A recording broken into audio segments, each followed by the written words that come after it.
할렐루야. 네, 서로 축복하십니다. 메리 크리스마스. 목사님 성탄절 지났는데 무슨 메리 크리스마스입니까? 메리 크리스마스라고 하는 뜻 자체가 매일 해도 괜찮아요. 성탄절 때만 하는 게 아니라 오늘 히브리서 9장 27절 말씀이 아마 히브리서 전체에서 암송하세요 하면 아마 히브리서 9장 27절을 꺼낼 겁니다. 사람이 한번 죽는 것은 정해진 것이요 그 후에는 반드시 뭐가 있어요? 심판이 있으리라.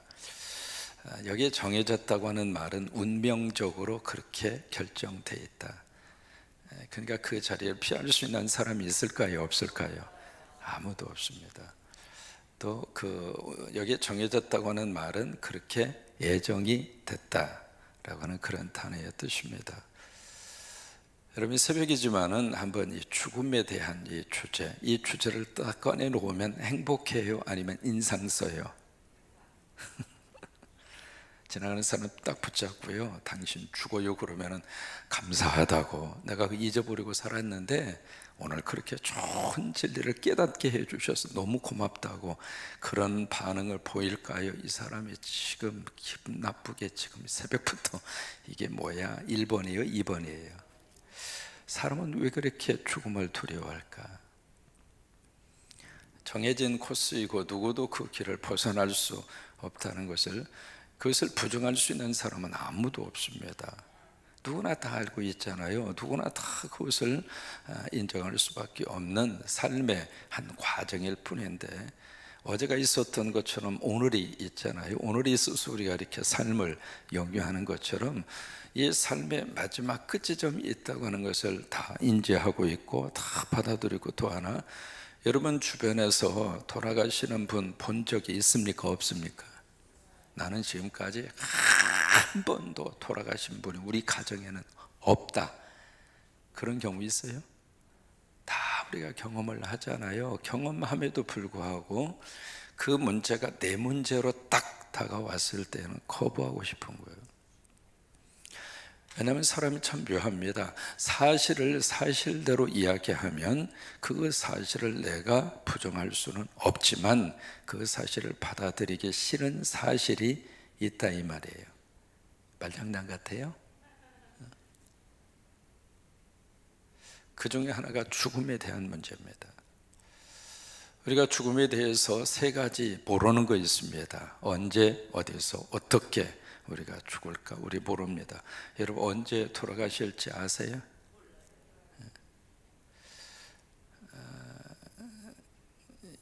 이게 어렸을 때만 하더라도 동네마다 환갑잔치가 있으면 동네 잔치였습니다.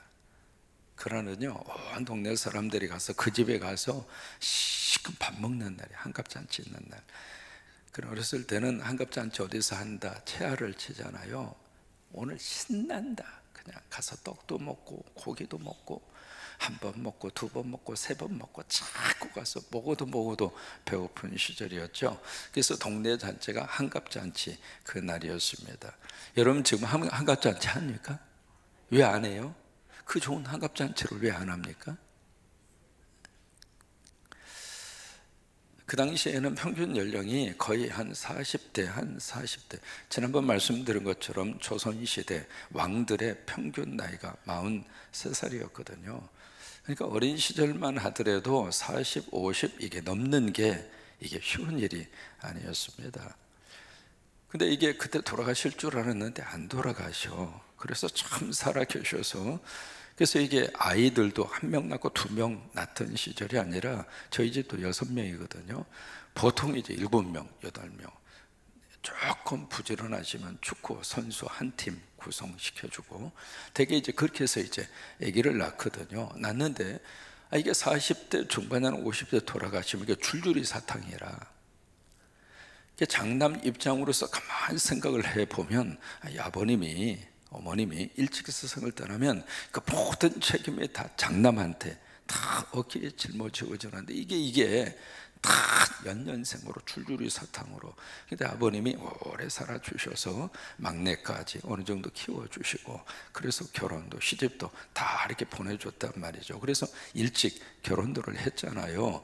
그래서 딱 보내주니까 너무 고마운 거예요. 그래서 환갑잔치 해준 거예요. 이때까지 살아줘서 고맙다고. 이게 환갑이 지나서요 70이 딱 되잖아요. 그러면 70을 뭐라고 그러죠? 고희라고 그러잖아요. 고희. 그 고희라고 하는 게 고래희라고 그래서 너무 희박하게 오는 분이라 이 말이에요. 70이. 그래서 고희 잔치는 크게 해드린 거예요. 세상에 다 갔는데 이 양반만 살아있는 거예요. 동네에서 애적하는 분들 다 앞서서 이미 산에 계시는데 이분만 안방에 계셔. 그래서 고희, 너무 희귀한 분이에요. 이거 박물관에나 계셔야 되는데 동네에 계시니까 희귀한 존재가 옆에 계신다고 그래서 고희 잔치를 그렇게 주었거든요. 근데 지금은 말이죠, 70이 되면 경로원 가시면 커피잔 들고 심부름하기 바쁘고 막내야 막내.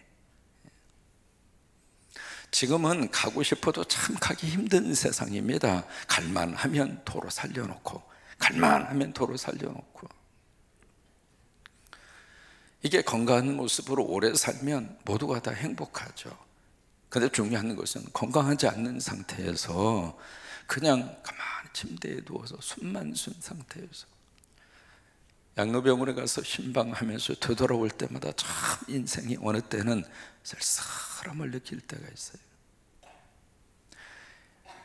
그러니까 이게 우리의 삶이란 말이죠. 언제 죽을지 알아요? 몰라요? 몰라요. 그래서 이게 지금 우리 세대, 우리 여러분도 마찬가지요. 앞으로 여러분들은 기분 나쁘면 120살까지 살아야 돼. 어쩔 수 없어. 목사님 나 빨리 가고 싶은데 오라 그래야 가지. 보내주질 않아요. 갈 수도 없는 세상입니다. 그런 세상에서 우리들이 살다가 보니까 이 죽음 문제가 자꾸 뒤로 밀려지다가 보니까 죽음에 대한 문제가 내 문제가 아닌 것처럼 착각하는 거예요. 그렇다고 없어지는 것도 아니잖아요. 언제 죽을지 몰라요. 어떻게 죽을지 몰라요. 어디서 죽을지도 몰라요. 또 하나, 죽음에 대해서 우리가 알고 있는 것 세 가지가 있습니다. 그 중에 하나가 뭐예요? 한 번 죽는다. 여러분, 이건 우리가 알잖아요. 교과서에서 배워서 아는 게 아니라 우리 스스로가 인지하고 살잖아요. 우리는 죽는단 말이에요. 이 사실을 우리들이 거부할 수도 거부당하지도 않습니다. 그러니까 한 번은 우리가 죽는단 말이죠. 또 하나, 혼자 갑니다. 손잡고 같이 좀 누군가가 가줬으면 좋겠는데, 외롭지 않게 같이 좀 따라가 줬으면 좋겠는데, 같이 열심히 살고 있는 부부지간에 우리 같이 갑시다. 손잡고 같이 갈 수 있습니까? 혼자 가요. 또 하나, 아무것도 가지고 가지 못합니다. 빈손으로 갑니다. 우리가 이 세 가지에 대해서 알고 세 가지에 대해서 우리들이 모르는 게 이 죽음 문제라고 하는 거예요. 근데 이 죽음 문제, 이것으로 오늘 이 본문의 말씀을 좀 깊이 묵상을 하실 필요가 있습니다. 뭐냐면 여기에 사람이 몇 번이라고 그랬어요? 한 번이라고 그랬습니다. 한 번, 그 다음에 뭐가 있느냐면 죽음이 있습니다. 근데 그 다음에 또 하나 뭐가 있는가? 이 죽음으로 끝난 줄 알았는데 세상은 그렇게 가르칩니다. 당신은 죽으면 끝난다고. 그래서 너무 어떤 삶에 대한 압박감이 견딜 수 없을 정도로 무거우면 낳은 사람 죽으면 끝나는데, 아니 이 자식들 이 험한 세상에 살려놓느니 내 자식이니까 내가 죽이지. 그래서 자식하고 같이 위해서 뛰어내리는 경우도 있고, 자식을 죽이고 자신도 죽는 경우가 있고, 그런 것들이 바로 어디에서 오는가? 이 죽음으로 끝난다고 생각하는가? 이 지긋지긋한 이 고생, 이 지긋지긋한 이 땅 위에서의 이 육신의 삶, 내 죽음으로 끝내리라 이렇게 생각을 하고, 죽으면 모든 것이 다 끝난다고 생각을 했는데, 하나님은 죽음으로 끝난 것이 아니라 그 다음에 뭐가 있다고 가르치십니까? 이게 있다는 거예요. 이게 지금 잘못된 생각에 의해서 이 죽음에 대한 문제에 죽음도 거부하려고, 자꾸 거부하라고, 그렇게 잘못된 어떤 정보와 지식, 생각 속에 사로잡혀서 우리들이 살 수 있고, 또 하나, 당신 한 사람 죽으면 다 끝나, 그러니까 죽음으로 다 정리를 해, 그렇게 이야기하고, 그렇게 우리들을 끌고 가는 잘못된 착각에 빠지게 하는 경우들이 있다는 거예요. 오늘 하나님은 바로 말씀하시는가? 한 번 죽는 것은 누구도 피할 수 없다. 부자나 가난한 사람이나 없는 사람이나 있는 사람이나, 그래서 이 죽음 문제처럼 정의와 공평한 법이 없습니다. 이것처럼. 그래서 죽음으로 다 끝나는 것이 아니라 그 다음에 뭐가 있는가? 심판이 있다고 하는 거예요. 여러분, 심판이 만약에 없다면 참 우리들이 살고 있는 이 세상의 삶처럼 불공평한 게 없습니다. 심판은 반드시 있어야 합니다. 죽음 이후에 하나님께서 심판하셔야 진짜 하나님입니다. 심판도 없는 하나님이라면 그 하나님이 무슨 의미가 있습니까? 이 땅에 살면서 권력을 가지고 수없이 많은 못된 짓을 하고, 나폴레옹 같은 경우에도 수십만 명을 죽였습니다. 여러 가지 이유를 통해서 그렇게 살생을 하고 인간을 못되게 구는 폭군 중에 폭군, 그런 폭군들하고, 그 다음에 나 환자를 위해서 평생 하와이의 섬에 들어가서 성자처럼 살다 가신 다미엔 신부하고 두 사람이 죽음 이후에 아무것도 없다면, 여러분, 그게 무슨 하나님이에요? 심판이 있어야 하나님입니다. 여러분처럼 새벽 기도하시고 그저 믿음 안에서 선하게 살려고 하시고, 남 해치지 않고, 그렇게 여러분 참 이렇게 선하게 사시는 여러분하고, 그렇지 않는 못된 사람하고 죽음으로 모든 것이 다 끝나버리고 심판이 없다면 불공평한 거죠. 그런 하나님을 뭐하러 믿습니까? 그렇기 때문에 하나님이 계신다고 하는 것을 믿는다면, 아니, 하나님이 살아 계신다면 심판이 있어야 돼요. 갈라디아서 6장에 있는 말씀대로 사람이 무엇을 하나님은 만홀히 여김을 받지 아니하시나니 사람이 무엇으로 심든지 그대로 거두리라. 육을 심는 자 육으로부터 썩어질 것을 거두고, 영을 심는 자 영을 통하여 영생을 거두리라. 만약에 심판이 없다면 하나님은 만홀히 여김을 받으셔야 돼요. 그래서 심판은 있을 수밖에 없어요. 인정하시면 아멘. 심판이 있어요.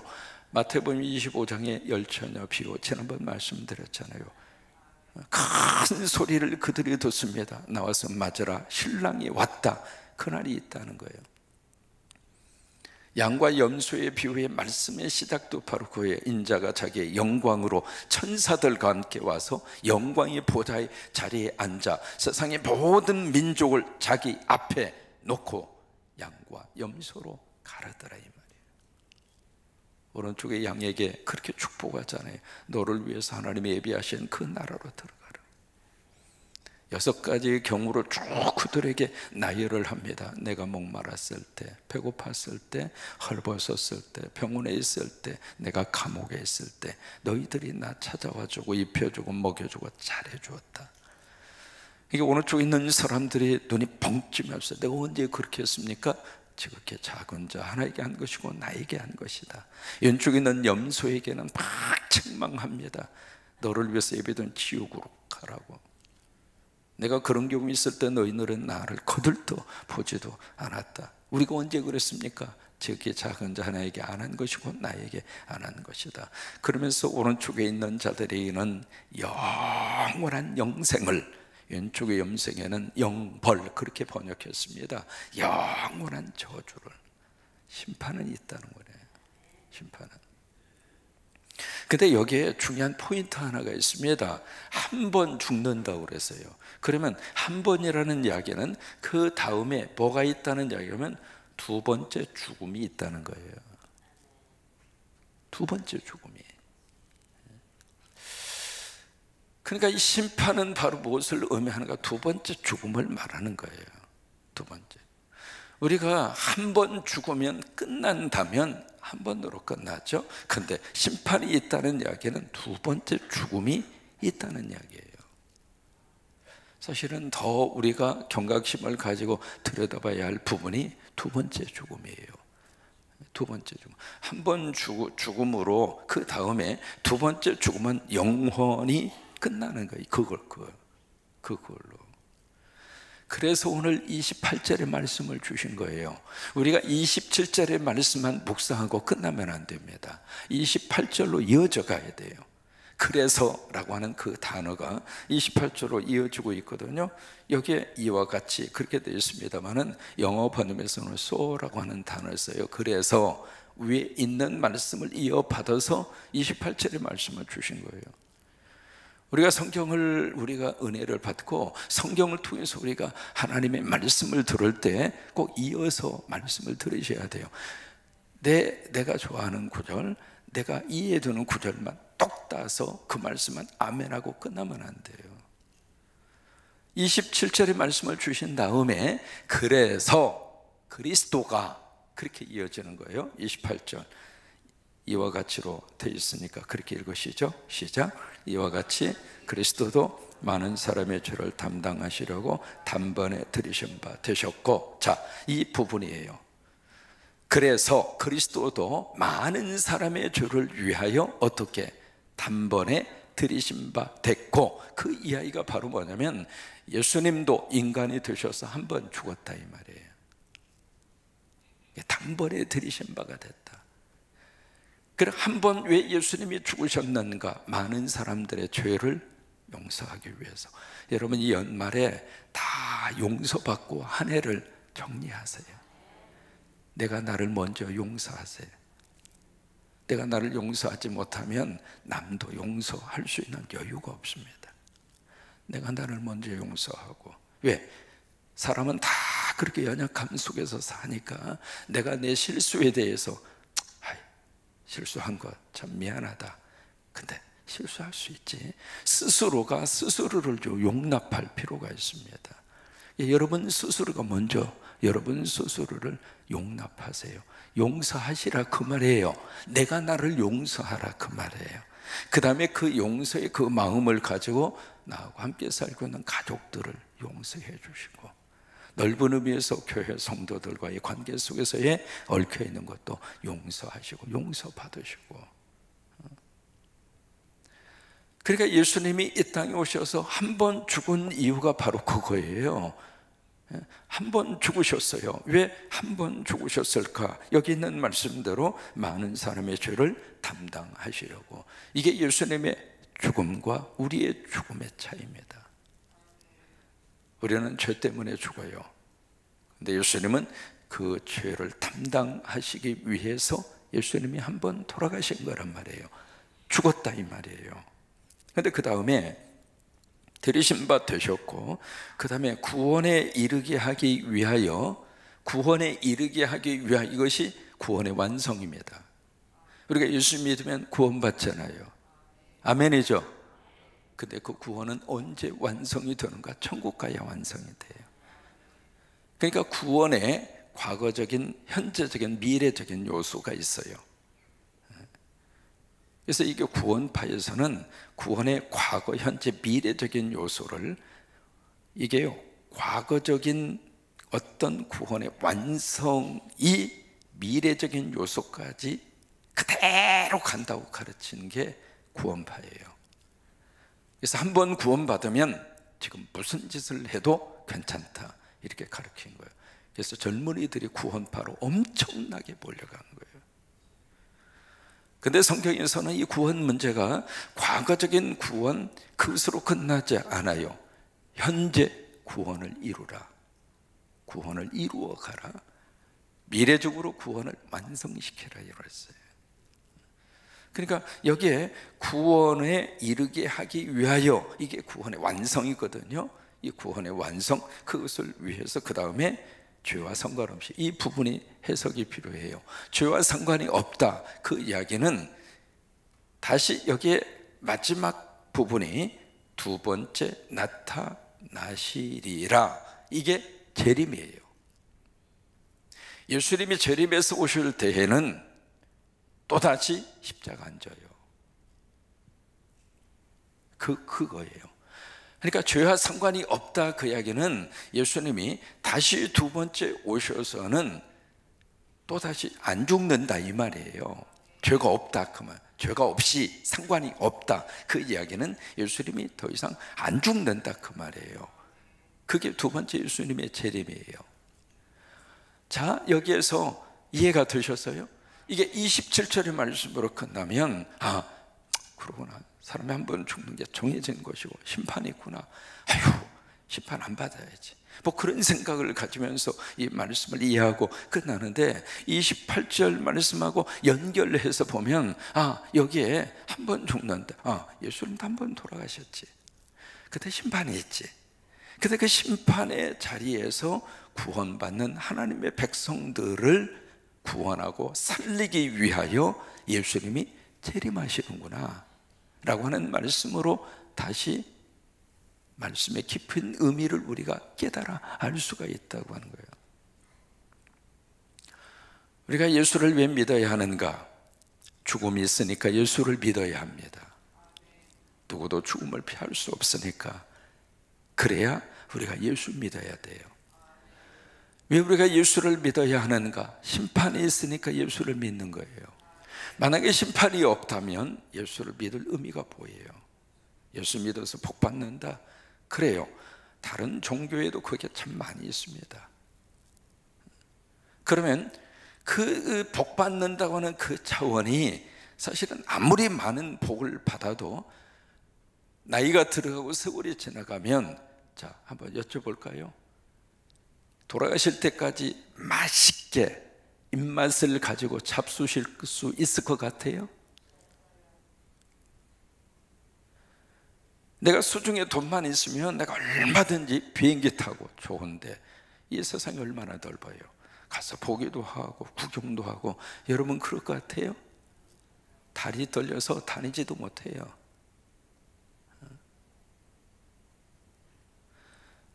그러니까 이 땅에서 우리들이 받는 복이라고 하는 것은 참 어떤 의미에서 아주 제한적이에요. 그것도 내가 살아있는 동안 계속 누릴 수 있는 것도 아니고, 그것도 조금이에요. 젊었을 때, 움직일 수 있을 때, 건강할 때. 그거 외에는요, 갓난아기들 무슨 뭐 돈 가지고 뭐 그게 필요해요? 연세 많이 드셔가지고 병원에 그러고 계시는데 그 돈 가지고 뭘 해요? 사람이 돌아가시기 한 달, 두 달 동안에 전 재산의 70%, 80%를 쓰고 가요. 어디로 갖다 주고 가요? 병원에 다 갖다 주고 가요. 지난번 성탄절에 우리 성도들 가정을 몇 군데 이렇게 돌아다녔는데, 이제 90이 넘으신 분이에요. 이제 오셔가지고 이제 가서 딱 보니까 이렇게 말씀을 하시다가, 목사님 약 다 왔어요. 그러더니 본인이 못 가서 이제 아드님이 약을 갖다가 줬대야. 근데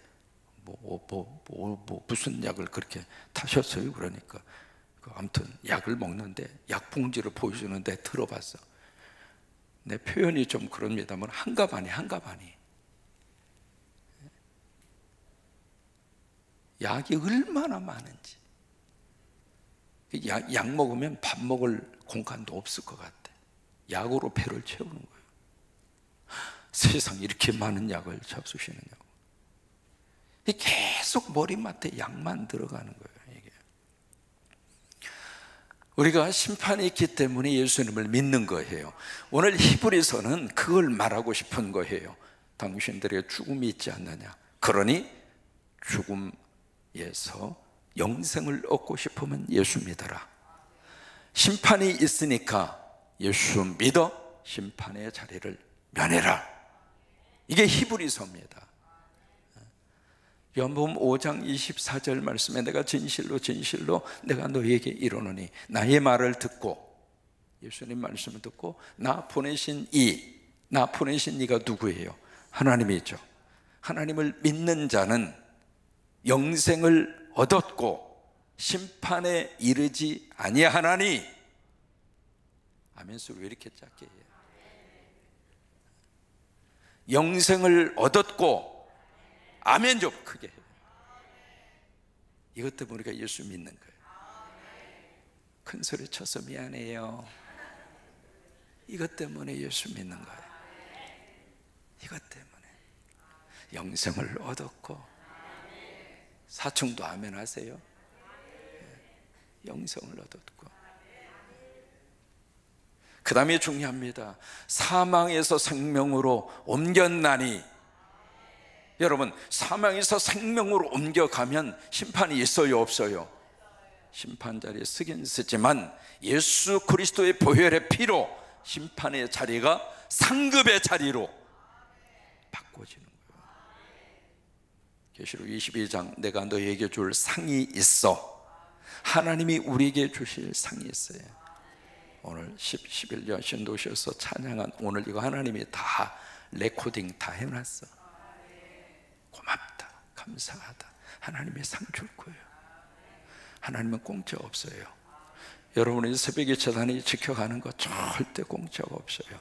하나님이 다 기억하시고, 우리 핸드폰만 들고 다녀도 모든 여러분들의 동선이 전부 다 기록으로 남잖아요. 통화 기록부터 카카오톡, 문자 알 것 없이 세상에 좋은 것 같으면서도 우리를 완전히 옥죄고 있는 것이 핸드폰이에요.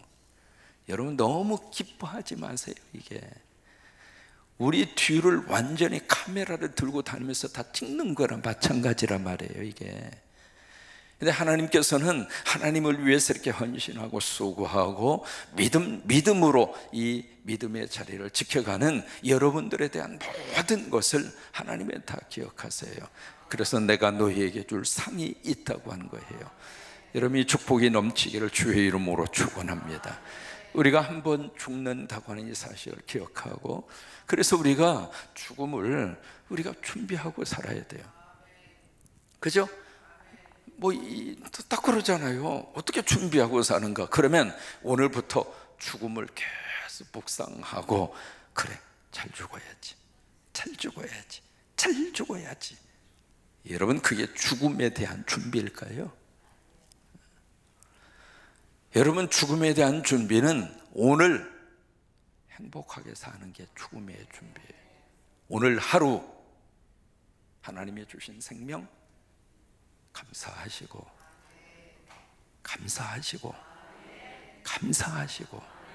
오늘 하루 인상 쓰지 말고 하루로 깎고 웃으시고 오늘 하루 행복하게 사는 게 죽음에 대한 준비.